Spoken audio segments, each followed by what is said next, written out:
Understanding one's own emotions and self-defeating behavior.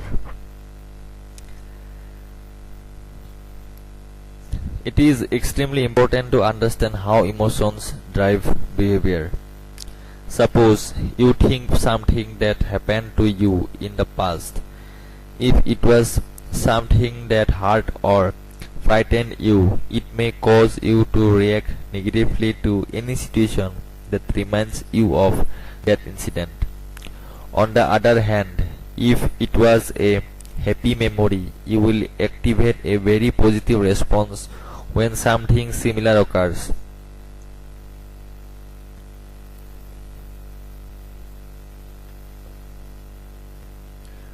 There are many negative triggers that people have to deal with at one time or the other.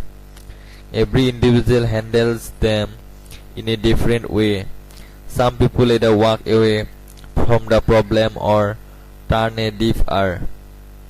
Some people do not want to face and deal with the situation and try to cope with the problem by making themselves unapproachable or by fleeing.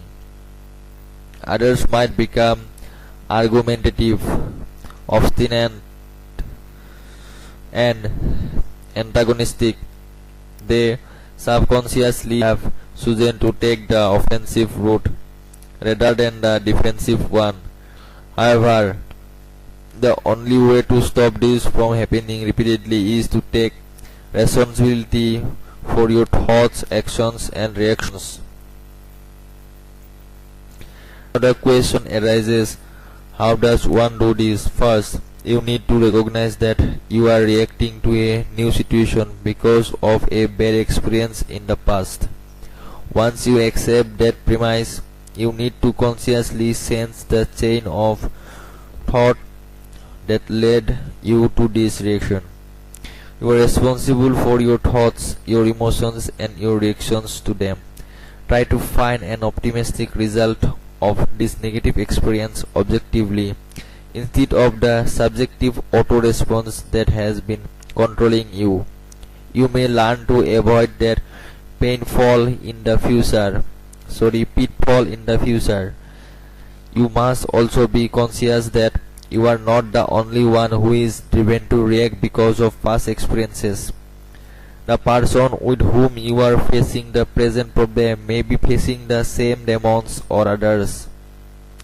When you become aware that the emotions driving behavior in this instance are theirs and not yours, it becomes their responsibility to overcome them.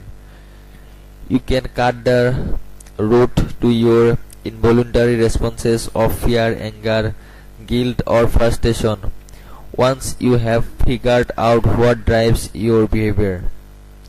You need to sense your thought patterns to put a stop to the subconscious reactions to your past experiences. Often, the condition that triggers the reaction is not the same but just a reminder of it. Recognizing this, you would be able to deal with the present situation in a more successful manner. So, learn to recognize the triggers and your reasons to react incongruously to any given situation. Make sure you are not blaming yourself if it is the other person who is subconsciously reacting to his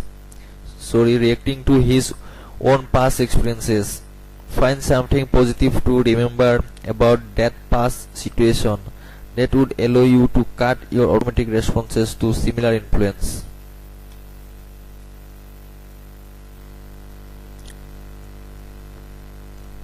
Next, reactions of self to various life situations: achievements, frustration, failures, crisis. Sense of behavior that results from experiences is known as learning. A number of times people try to protect themselves from their desires by not only repressing them but also by developing conscious attitudes and behavior patterns that are just the opposite. For instance, A person who is lonely may develop "who cares how other people feel" attitude in order to cover up his feelings of loneliness and appetite for acceptance. Number 1. Achievements. Achievement behavior is an important part of self-development. When a person achieves something, he feels motivated to learn more so that he can achieve mastery in that field. Achievement helps a person to develop self-esteem, feeling of acceptance and self-worth. Experiences in childhood have a tremendous impact on the achievement behavior of a person. For instance, when an infant is able to perform sensory motor activities successfully, he starts developing achievement behavior. At this stage, the behavior of a child is unambiguous and concrete. However, as the child grows, his behavior becomes abstract and complex. During initial growing years, a child needs to make frequent attempts in order to achieve mastery in different tasks. A child may or may not be able to accomplish all tasks, thus he learns to take success as well as failures in his stride. However, how a child feels when he succeeds or fails is more important than his achievements and failures. Similarly, the child also develops self-esteem during childhood. When a child matures and enters teenage or adolescent age, he has a fairly framed self-concept and achievement behavior, which he develops through the responses of his parents, teachers, and peers. Number 2. Frustration. Frustration is a type of stress which occurs when one's efforts remain unfulfilled, dissatisfied, either by obstacles or by non-appearance of appropriate goal. Throughout life, we remain busy in gratifying our psychological and biological needs.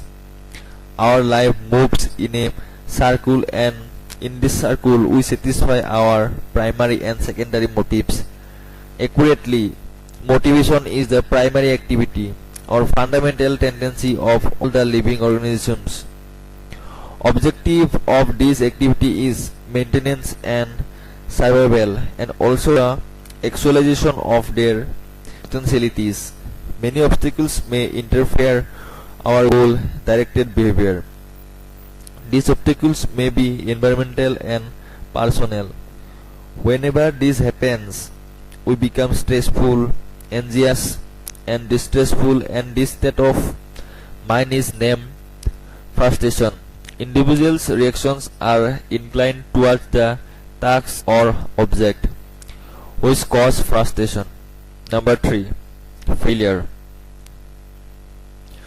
Failure refers to the state or situation of not meeting a desirable or intended objective, and may be seen as the opposite of success. The criteria for failure are closely dependent on the context of use. A condition that is considered a failure by one might be considered a success by another. Similarly, different people can view the degree of success or failure differently.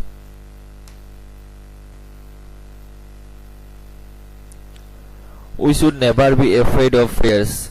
Many people believe that we learn more from our failure than from our success. Failures reveal our weaknesses, which we can overcome and improve ourselves.